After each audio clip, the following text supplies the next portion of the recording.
Hello and welcome everyone to your Friday edition of the Daily 8 on the News 8 Live Desk. Phil Pinarski here with the top 8 stories of the day as we inch closer and closer to the weekend. Speaking of the weekend, we'll have a look at your weekend planner as well as the weather that we can expect during those days off. But first, our top story of the day. A mother who's accused of killing her baby and leaving the infant's remains in a campground toilet in the UP back in 1997 is set to go to trial. The story first broke more than 25 years ago after the remains were found. The baby was called Baby Garnett due to the authorities not being able to identify them at the time. That changed, though, in 2022 when forensic DNA was used to eventually track down Nancy Gerwatowski, who admitted to being the child's mother and also killing and discarding of the body. Gerwatowski has been charged with several crimes, including open murder. A court is set to determine if those statements made by Gerwatowski in 2022 can be used in the trial next month. If convicted, she faces up to life in prison.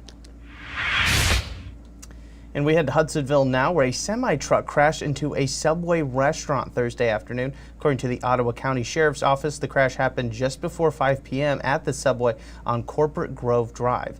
Apparently, the driver parked next to the building, but the parking brake wasn't secured and the truck rolled down a slope and right into the building. Thankfully, though, no one was injured in the incident, but an investigation is still underway at this time.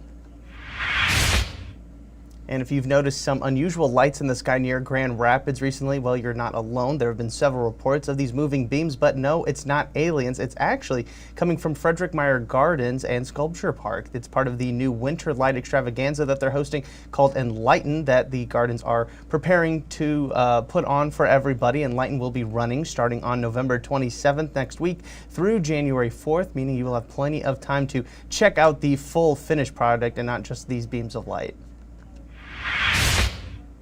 And the Girl Scouts of Kenton County are getting ready to bring something big to West Michigan, and they're calling it a Dream Lab. We get an inside look at the organization, what the organization is planning to provide to Scouts in the area. There will be spaces for all sorts of creative activities like STEM-based classes, a media booth to create podcasts, and so much more. The idea is to help serve the Scouts in the county as well as bring in new Scouts into the organization. The project is estimated to cost about $2 million, and they hope to break ground on the Dream Lab sometime next summer.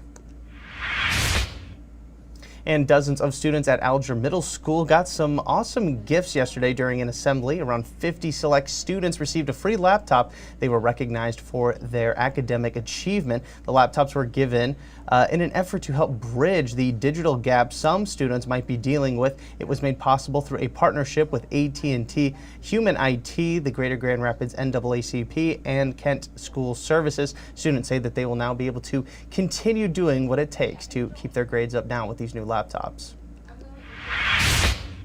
And speaking of giveaways, we are now, of course, in the season of giving as the holidays are fastly approaching. And for those of you looking to help those in need, well, we have you covered. Head on over to our West Michigan guide at woodtv.com and you will be able to find food drives, coat drives, and other ways to give back to the community this holiday season. There are donations being accepted all across our area, so you can find the place that best fits in with your schedule and what you have to offer. You can go ahead and check out the list right now. A lot of locations are also accepting donations through the end of the year. Let's step aside now and get you a look at your forecast as we approach the weekend. Here is Storm Teammate meteorologist Sarah Flynn. A few isolated showers or a bit of a drizzle possible as we head throughout the day, but not necessarily a guarantee. You'll notice really targeted for our lakeshore communities. As we head into the evening, about a 20 to 30% chance that you find yourself in one of these showers. Otherwise, not a bad day temperature-wise. We'll reach those upper 40s for highs as winds come from the north-northwest at about 10 to 20 miles per hour. And again, that is going to favor slightly cooler conditions, or at least feeling like it. Now, your weekend, not bad either. Mostly dry, mid to upper 40s for highs before we'll talk rain chances making a return late Monday as well as into your Tuesday, and it will be just that, rain. There is a chance we see a little bit of mixing take shape early Tuesday morning with those low temperatures near freezing, but we're not expecting too many significant slowdowns or issues there. Now, towards the middle of the week is when winter starts to make an appearance. High temperatures will fall to the mid to upper 30s, and it does look rather active as we move towards Thanksgiving and the Friday after. There's a chance that we see some showers or potentially a wintry mix build during that time. All right, thanks, Sarah. And we couldn't end today's show without a look at your weekend planner. There's plenty to do in West Michigan, as there is every single weekend here in Grand Rapids. It's the return of the International Wine, Beer, and Food Festival. There will be around 1,200 beverages to see and taste. It's in Kalamazoo. It's the 24th Annual Kickoff Classic, where some of the best synchronized skating teams will be competing. There will also be participants of all ages looking to come out on top, but also have some fun along the way. And at the Voss Performance Hall, you can check out a showing of The Princess Bride, and then stick around for a live Q&A section with actor Gary Elwes, who plays Wesley in the film. He will be there in person to answer all of your questions about the film. All of those events and more can be found inside this week's Weekend Planner, which you can find right now over on woodtv.com. All right, that is going to do it for us on today's Daily Aid. We'll be back again on Monday with 8 more stories that you need to know. I want to thank everybody so much for tuning into this latest edition of the News 8 Live Desk. I'm Phil Penarski, and we hope you have a great rest of your day and an even better weekend.